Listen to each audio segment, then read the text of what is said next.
related stuff, especially centered around, I can't talk tonight, especially centered around communication mastery. And communication mastery is important at tomorrow's police officer because the police officer that you are today is not the police officer that you're going to be tomorrow. The public expects you to change, and you're going to change. Your family expects you to be better. You expect you to be better. It's all about personal development. And that's why I do the 10 at 10 episodes. And on the weekends, it's about relationships. So today, I'm gonna share some stuff, and I hope that this will be helpful to you. And what I want to tell you about is this happened a couple of nights ago, and I had a really, really rough night. I began to fall asleep, and I was startled awake after about 10 minutes of just being out cold.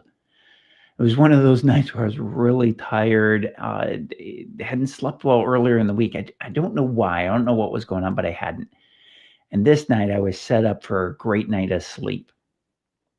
Got to bed early, followed the 3-2-1 program that my coach and mentor, Todd Durkin, recommends. I've talked about Todd before. Look him up, Todd, Todd, Durkin, DURKIN, DURKIN.com. I'll put the URL, the link to his website in the show notes. Todd recommends something called 3-2-1. So 3 hours before bed, you stop eating. So your last meal, you're going to bed at 9 o'clock at night, you're done eating or pretty close to done eating at 6. 2 hours before bed, you're done with work. It's tough when you're an entrepreneur, and as a cop, sometimes we get something to eat when we get home after shift, and then we go to bed because we got to be back to work soon. And so you got to plan this stuff out. So 3 hours, no eating, 2 hours, no work, 1 hour, no electronics. So you're off your phone, you're off your iPad or tablet, off the computer. You want to read, relax with a book, have a conversation with your loved ones. But that's the 3-2-1. So I'd followed it that night. And then I got startled awake, and I went back to sleep, and I went back to sleep pretty quickly. But after that, the dreams, the cop dreams began. And I couldn't shake them. They started with my second OIS, officer involved shooting. It's been 7 years. In fact, in just a few weeks, it'll be exactly 7 years. The dreams today are still as vivid as they were that night. Now, I have a lot of coping tools I use. I developed some after my first OIS back in 1994. And I had some awesome support that gave me some other tools along the way. Our focus group here in San Diego was amazing. Going to peer support school, being on the peer support team, interacting with all the amazing officers that were on the San Diego PD peer support team. I was on that team for over 20 years, and I picked up a lot of stuff. But for whatever reason, that night, it wasn't working. Now, I'll share some of the tools in this episode, and I'll remember on the weekends, 10 at 10 is always about relationships on the weekend. Now, the main tool I'm going to share today is about how to steer your dreaming patterns. And it almost always works for me. This one particular night, it didn't. And the benefit for you is it brought an awareness to me that this is something that I wanted to be able to talk about, and I wanted to be able to share these amazing tools that I've picked up along the way. And again, some I developed, some were given to me by other officers who've been in critical incidents and had to deal with this too. And I don't think there's a cop out there who doesn't have wacky dreams. It's just part of the job, part of the stress, part of what we deal with. And it's the burden that we take on as law enforcement officers. Now, when I talk about this particular technique about steering your dreams, there is a term out there called lucid dreaming. And it's a little bit different from lucid dreaming, the pure idea of lucid dreaming.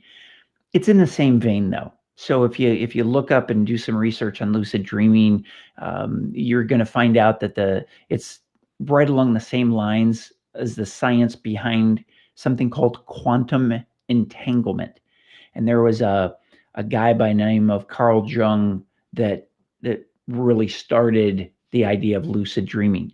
Albert Einstein called that quantum entanglement spooky action at a distance. So even Einstein was aware of what was going on. And all of this stuff about the dreaming and intentional dreaming, I'm going to give you the technique first. And then, because remember, I always do 10 minutes of bullet points. And then if there's more to dive into, stick around for no more than an extra 10 minutes. But in intentional dreaming, what I do, this is Carrie's method, and it's worked well for other officers that I've shared it with in the past. Either before you initially go to sleep, or if you're having some dreams, you're not sleeping well and you want to steer your mind, you literally pick something that you want to dream about. Some people use the term, what's your happy place that you go in your mind?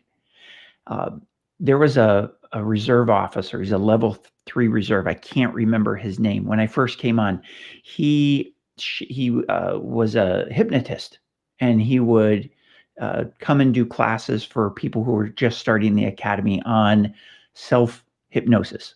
Sometimes it was to lose weight. Sometimes it was to stop smoking, get over the 6-foot wall in the physical agilities test. And his method had you start with envisioning a very peaceful place. Now, for me, I went hiking back in 1982 in the San Bernardino Mountains. I remember the day vividly. It was just one of those amazing days. I started out in Riverside, where I had some family, and I drove up in the San Bernardino Mountains. And down in Riverside, it was gray, overcast, just kind of a nasty, rainy-ish day. And I almost didn't go hiking that day, but backpacking as an overnighter, because the weather seemed so bad. But I thought, no, I'm going to press through this. And so I did. And as I drove up and through the mountains, I broke through the clouds, and it was beautiful sunshine and just clear blue skies above the clouds that were in the valley. And that was one of the reasons why I remembered it. And when I backpacked in about 8-10 miles, and I came on this perfect camping spot. And it was right by a stream. Nobody was out there. And so I pitched my tent, and I spent the night there. And I remember just going to sleep with the sound of this stream running, which in California, to find a stream that's running is pretty cool anyway, because water is always in short supply here. But the point of this was, this is the place that I'll go to when I want to calm my mind. It was just a impactful experience. And so whatever your happy place is, a peaceful place, maybe you love the sound of the ocean. Sometimes if the stream thing isn't working for me, I'll pick staying by the ocean with the doors open and just listening to the waves crashing while I'm sleeping. Whatever works for you. It might be a friend of mine, Larry, great friend of mine, spent a lot of time in the Navy. He was a Mustang, he was a warrant officer. And when he goes to sleep, he loves to travel like me. And he actually envisions driving to Winslow, Arizona, or wherever. And he just envisions how that drive is going to be. And that's one of the ways that he will use to go to sleep if he's having problems sleeping, and also to where he's going to steer his dreams. So that's the whole idea about intentional dreaming. Now, the cool thing is this, and I want to explain this just briefly in the last minute or so that we have for the 10-minute bullet point part. Our mind's divided up into 3 sections. We have our conscious mind, which is about 10% of the awareness that we have. And the conscious mind is followed by the subconscious, and then the unconscious. So the conscious mind, 10%. This is our daily to-do list. This is where our main thoughts are running. And even though it contains a lot of this day-to-day stuff, and while we're awake, it's interesting that it's relatively shallow. Now our subconscious mind, that's about 50 to 60%. And the subconscious has our most recent memories, our feelings, that it's our habits. In fact, when you think, well, I need to jump in the car and I need to go run errands. Well, that's your conscious mind. I need to go up to the grocery store. I need to go past the dry cleaners, which does anybody go to a dry cleaners anymore? I don't know. I need to go get gas in the car, whatever your errands are going to be. But when you hop in the car and you turn the key and you start driving, that's where our subconscious mind kicks in. I mean, how many times have you been at the station, you left work, and the next thing you know, you're pulling into your driveway and you're thinking, wow, I don't even remember the drive home. See, our conscious mind drops down into the subconscious all day long. It fishes around in there, and it calls up names to put with faces. It calls up future plans and strategies for problem solving. That's how the conscious and subconscious interact. Now, the unconscious mind, it's about 30 to 40%. And the subconscious holds the storage vault. I'm sorry, if the subconscious holds the story vault, then the unconscious has a treasure cave. See, that's where the oldest memories that we have hang out.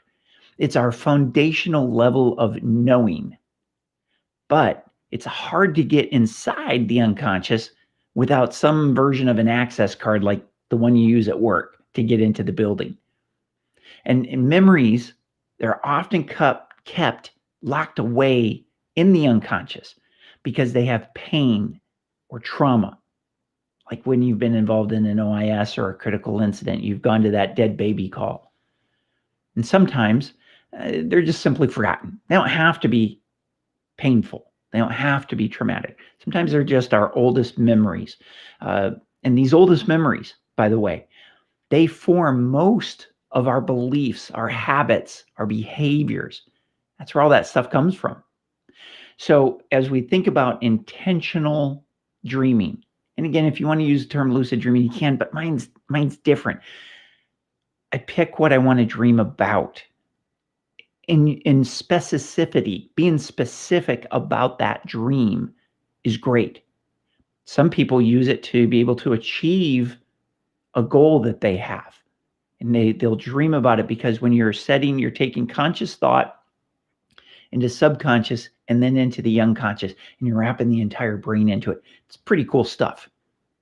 So if you're having a rough time sleeping, and we all know sleep is so important to our physical health and our mental and emotional and spiritual health. If you're having a rough time sleeping, try the intentional dreaming. Pick something, ideally a peaceful thing to think about, and concentrate on that. And as you go to sleep, you concentrate on, I'm going to dream about this particular thing. I hope this helps, because when we talk about relationships, having good sleep, having good self-care is critical, because if you don't take care of yourself first, you can't be there for somebody else. That's it for 10 at 10 on the weekend edition of Relationships on the Weekend. Please do me a favor. If you have some tools and techniques for getting these video loops and thoughts out of your head, do me a favor. Help some other people out. Put them down here. We're going to be continuing this discussion next weekend as well. For the next couple weekends, I'm going to be talking about how to deal with these thoughts that pop up into your head. Because I know even after being retired a little bit over 2 years, they're sometimes pretty strong for me. And I know for other cops, right, they are as well. I want to be able to help you with this. Whatever tools you have, whatever techniques that people have shared with you that you've developed, put them in the comments below. And do me a favor, share this video with the people in your world, because we want to be able to help them as well. Until next time, stay safe. Thanks for being here at 10 at 10.